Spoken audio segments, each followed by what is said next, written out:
जगन्नाथ मु आज आसी पहुंची आमर 1 ग्राम दुकान रे मु आपन को वीडियो थरे देखै थिली आपण लिंक भी पाई आज फोन थरे आमे विजिट करछु आ सिंधी दी को मोर आपण टिके से भाई को सहित कथा हेबे आ सब नेकलेस गुरा टिके देखि दउची तापर भाई को सहित कथा हेबे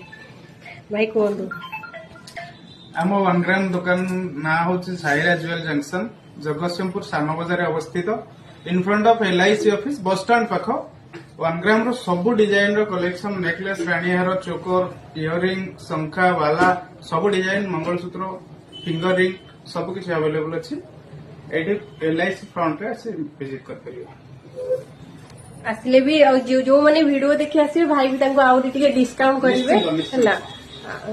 बहुत सुंदर सुंदर डिजाइन अछि आपण माने थरे आसंतु देखंतु निश्चिंत आसन देखंतु आमे भी आज बहुत दिनस नेइछु आउ थरे भी आमे आसीथिलु भलो भाबरे आपण टिके समस्त जहाँ भी हेले आसंतु देखंतु देखिले जानिबे आमे मिछ कहउछु कि कोन आपण माने निहाती आसी कि देखंतु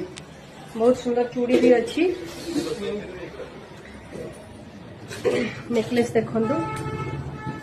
आमर जो जेंट्स मानकर बढ़िया बढ़िया चेन अच्छी आउ रिंग अच्छी हाथर मुदी सब बहुत बढ़िया अच्छी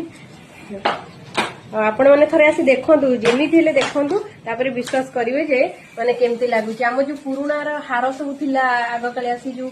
चेन माने पकाती से बढ़िया बढ़िया चेन डिजाइन अच्छी आपण माने निहाती आसी देखंतु थरे थरे आसी देखंतु तापर आपण माने निश्चय आसीबे हमको कहया पड़िबनी।